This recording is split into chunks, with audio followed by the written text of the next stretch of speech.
PBS Hawaiʻi Classics is sponsored by the Olson Trust.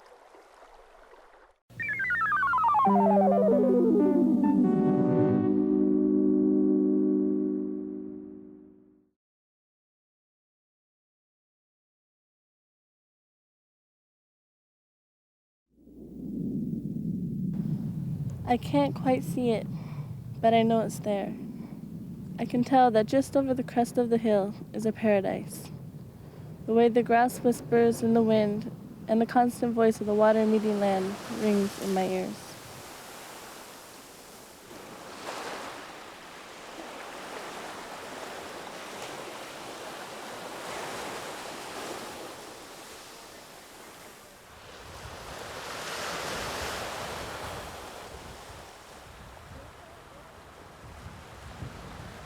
I look upon the sky.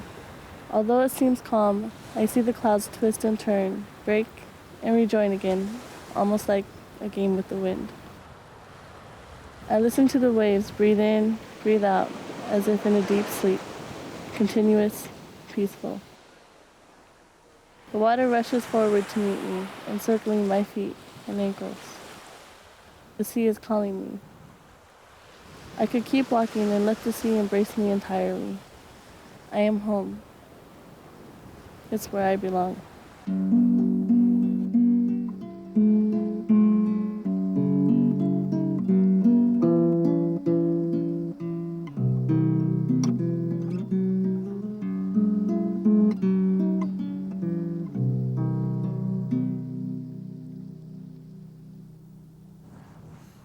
I had a dream. I have many dreams and visions of things that might make a difference in people's lives, especially the young ones. And I shared this dream and vision with some students from Lacey, Washington, of Hawaiian, Polynesian, Asian Pacific Islander blood that had never been to Hawaii or in the Pacific Ocean, and even past that, never been to an island like Molokaʻi. What I was able to do is make that dream a reality. And so a whole lot of fundraising and belief in people in the Northwest and in Hawaii. We were able to get these kids who applied for an essay. There were about a whole lot of students applied for an essay, and the essay had to do with what culture means to them and why they should be the one chosen to go to this special place, Moʻomomi Molokaʻi, to learn how to live in harmony with the ocean and the land. And there were 6 special ones that got chosen. And they bonded together with 6 inner city kids from Palama Settlement, which they share the same lost identity of their cultural heritage. The Palama kids, of course, because of their economically deprived neighborhood. I want to say to all of you, first of all, welcome. And this is Moʻomomi. Okay? From this area all the way down to that area, we call this area Moʻomomi. It's a very special area. I wanted to talk to you over here by the sign because it's not just any old place. This area is in the process of being set aside as a reserve area under the control of the people who live in this area. And the reason why we're doing this is because all of the fish is disappearing throughout all of the state, all of the reefs. The people are just overfishing everything. And every generation like yours that's coming up is getting less and less and less and less, and it's not getting better. So the purpose of this whole area is to try and stop the downward flow of the fish and to start having the fish increase on the reefs and in the papa and everything else. So throughout this whole week, that's going to be the theme that the teachers are going to be talking to you guys about. Not only what the fish look like, but how to live with the fish so that the fish increases and stops the decrease so that people like yourselves are going to have fish after we leave. Hawaiian people have been connected to the Aina and the ocean for hundreds, if not thousands of years. It's a real spiritual thing. We'll pick up some limoko and get a feel of what the thing, feel like in the water, yeah? Actually, the limu right now is short. It's not good time to pick the limu. You like to pick them when it's about 4 or 5 inches long, 6 inches long. Right there. That's the way most people pick them. All that. Yeah. Pick one handful now. But just for the kids to look at, probably eat them later on. Wave now. What's the wave? Hold on. It's one of the more popular limu down here in this area. A lot of people come down here, particularly just to harvest this limu. It's the best place to get at this limu. This place is the best limu coal. Two proper ways to harvest this limu. One is by cutting, and one is by pulling up by the root, but leaving the root down here at the ocean, not taking it home with you. Okay? This here is the pa'akai from the ocean. It's the salt from the salt water, and it collects here when the water comes over and then it comes out. And this to me is extra important because my name is Pa'akau Kahunua, salt of the earth. And this here is a reminder to me of the importance of myself to the land and everything like that.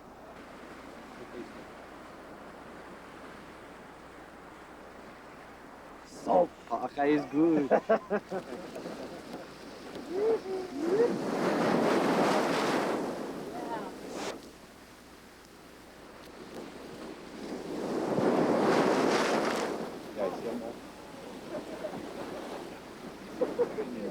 Got it.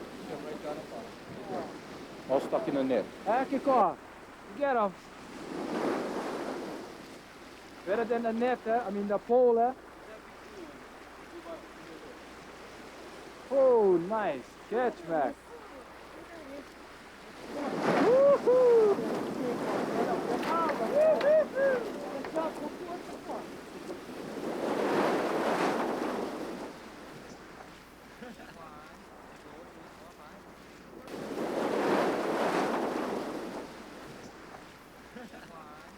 Okay.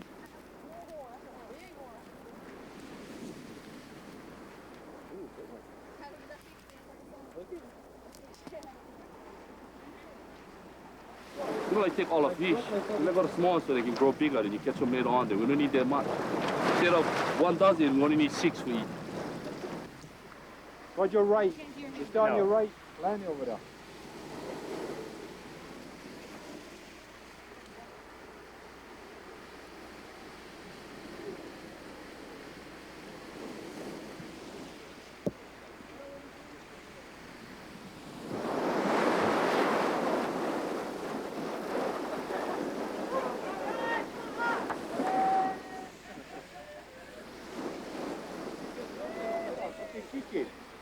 Right there, Pa, in front of you. You get one right in front of you. Yeah, look, we got him right on the side. Sitting to you.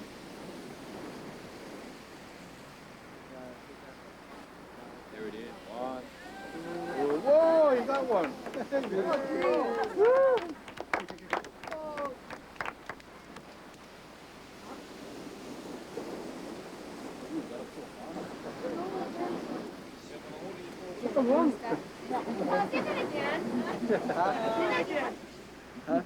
This is my fish.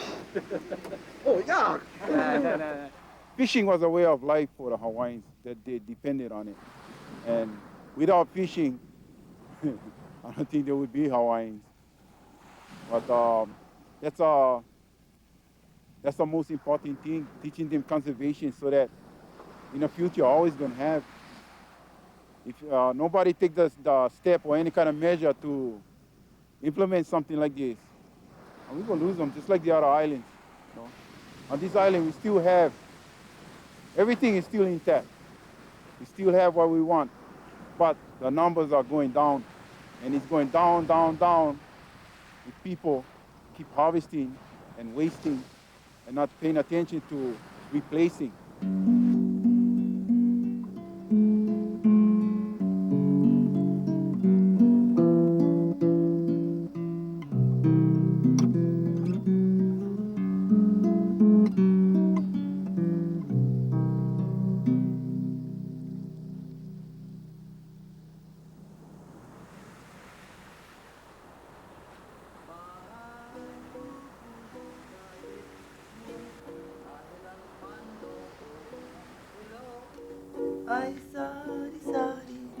Sigamat Adalong, Sigadilis Akmani, Singtao Batao Batani. We're not in Kalihi, you have to get up. We're in Moʻomomi. Hello.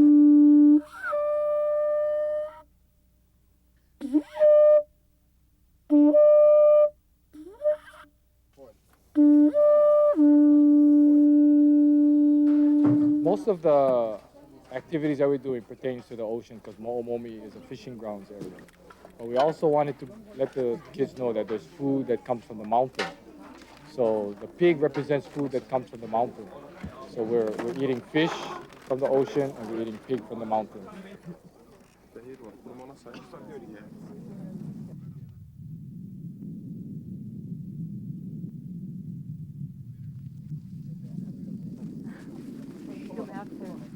Put spam in our head.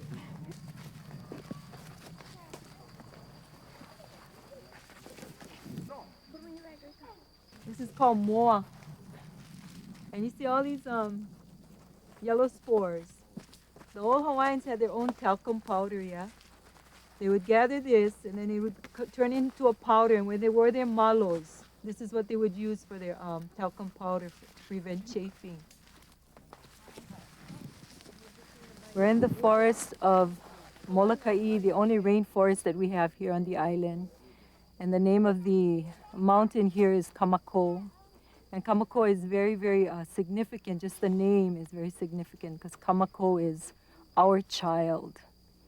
And it relates to Molokaʻi Nui Ahina, which we relate to Molokaʻi as a child. So Kamako is our child. This is our precious rainforest. And we're here with the children today. We brought the kids here today to share with them some of the plant material that the Hawaiians use traditionally in gathering to make leis, for food, for some of their war material, their housing material. And so we're just sharing with them the different plants, the different woods, and the different foods that we have here. The reason why I wanted to come here is to find out more about my culture. Because right now I'm starting getting really into my culture. And like hula and stuff like that. Dance hula on the mainland. And I really wanted to get into it more than just hula. Well, when I first came to Molokaʻi, I wasn't expecting to feel all that emotion right there on the airport. I actually thought it would come more at the when we were down at Moʻomomi. But as soon as I got off the end and saw all the area for myself, I had to be by myself because there's so much stuff that was taken away from the Hawaiians a long time ago, and it affects us nowadays even. All my life, you struggle, you have to find out what it is to be a Hawaiian. And all I know is this area was all Hawaiian people. This is where a lot of it starts. Never had a rush like this before. That was something that I'll remember for the rest of my life, the power of this place.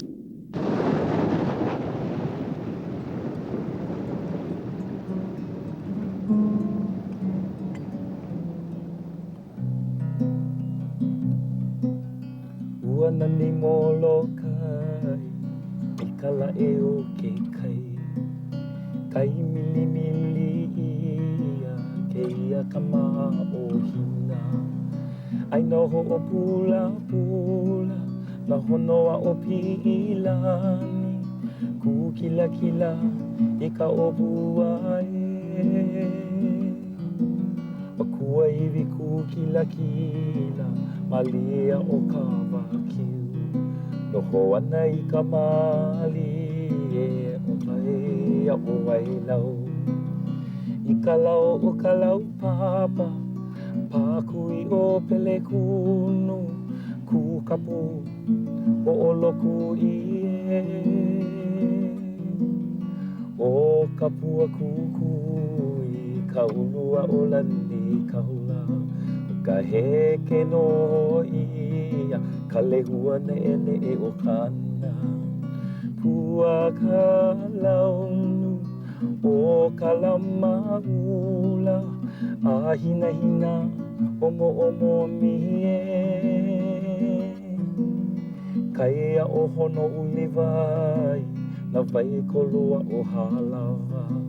Lava I ku'umaka ka wailele o ka hiwa Puana ko inoa o Molokaʻi nui a hina A he motu e hiwa hiwa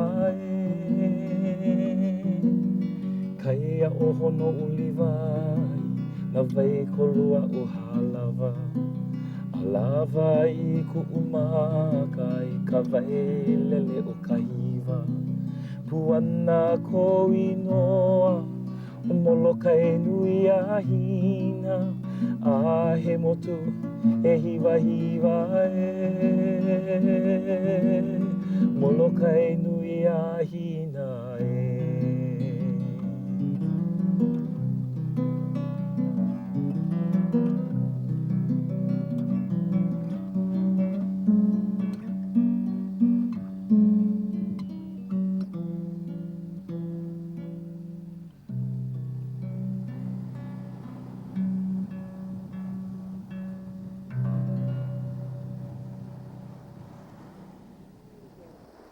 Yeah, this is my first time in Hawaii. When I first got here off the plane, it was like the weather and everything just hit me, and I was like looking down from the plane when we were flying in. It's like, is that Hawaii? The water's so clear. It's like, because in Washington, it's like the water's cold and dirty. When I was Waikiki and watching Brother Noland and stuff, I thought it was great because I was in Hawaii. I had no thought of what it was going to be like to be in Molokaʻi. When I got here, it's like Waikiki was cool. It was fun and stuff. But when I got to Molokaʻi, I just felt the mana here, and it felt a lot stronger than Waikiki because Waikiki it's fun, but it's too crowded, too busy. Here it's nice, slow.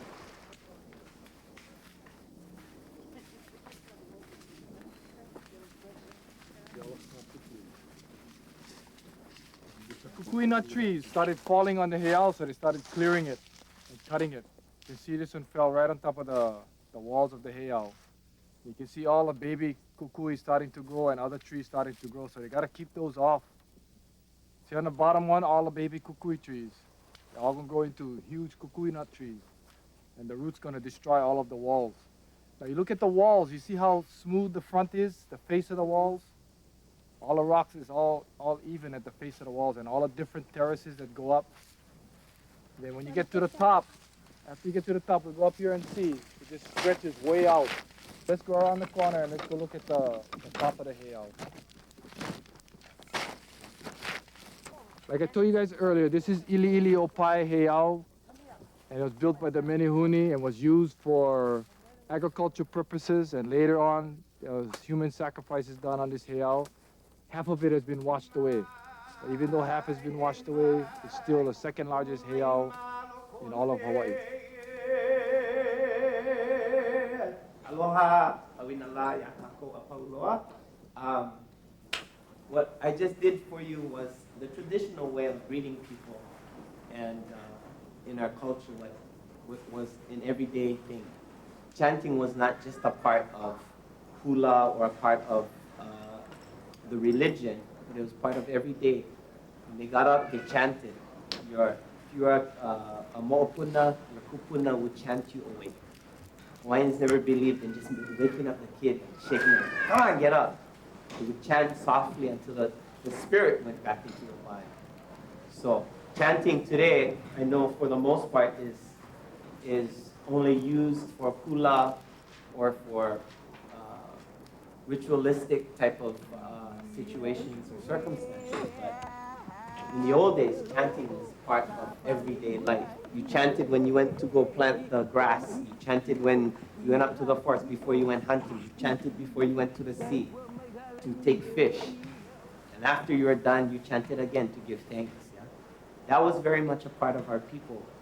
And for the most part, that's why we didn't have a written language, because everything was oral transmission. Coming from inner city, the ghetto Palama settlement, where I was surrounded by concrete, and, welfare, and, poor side of town. When I got to go to Molokaʻi and experience that, it really opened up my vision, made me more peripheral, made me understand myself better. As I grew up, I found out that was probably one of the most important parts of the puzzle of yourself.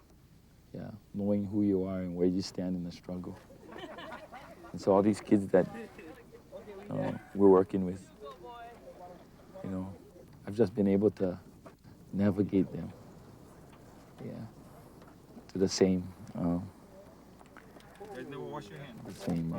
area, geographical ocean that I was fortunate enough to experience. And it feels really, really good because this vision now, I can see it in their eyes.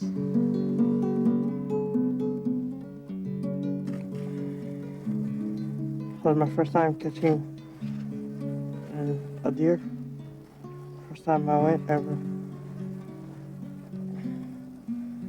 So went out and got in the field. I give them just basic rules, like anytime you're hunting, the first thing I wanted them to remember was always safety first. So if you're the hunter, you make sure when you get, like if I'm carrying a rifle, you always stay behind the guy, never on the side or in front, because you know we're out there trying to get a deer, and we don't want anybody getting hurt.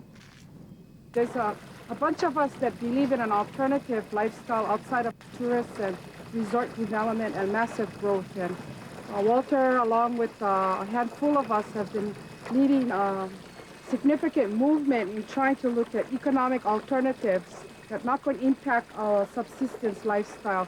Where you're staying at Moʻomomi, we were concerned about conservation practices because we were worried about the fishing resources being depleted quickly by all these people that got big boats that come off from different islands. And we were really trying to concentrate on the inshore resources. Now this ahupua'a right here, you see the top of the mountain? You see how it comes down like a pie? Okay? Narrow on the top, wide on the bottom. This ahupua'a starts up there, and the two valleys are the sides, and this fish pond is the bottom. So Ualapui ahupua'a, this is one ahupua'a. In this ahupua'a, I get everything I need to live.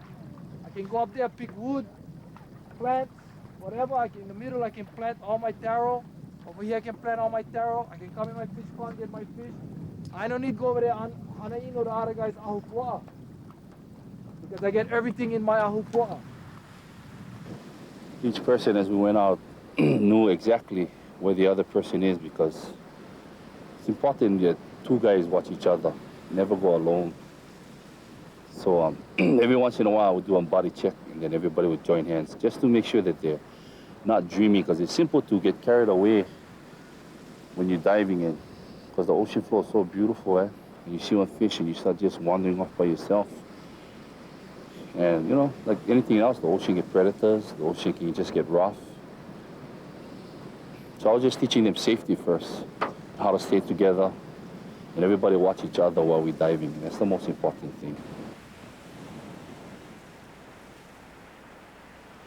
But I think what I've learned is to listen to the sounds of nature, to see the beauty of the nature without, you know, your human eyes that just see normal things, everyday things. And that's how you get judgmental, is when you see with your eyes. You learn to see with your heart, and that's how you feel the land, and that's when you can talk to the land. The land will teach you if you just learn to listen, and it'll show you the beauties of the history if you just learn to see. The most important is the respect, and once you learn to respect, you can learn to see and hear. I know a great Hawaiian man, his freedom burnt in sacred land, and I can feel it in his voice and in his hands, and all at once I finally understand. I hear his song, it echoes in my heart. I am the child left to carry on. I am tomorrow, but I'm living for today, holding on to wisdom that he gave me yesterday. I know a great Hawaiian man, him made of stone, him made of sand, And as I watched him walk across that lonely beach, I found myself surrounded in the magic of his eyes. And I say, sail on, soul of the sea, spread your wings and carry me. I am the vision and you are the light. Take me home, take me home.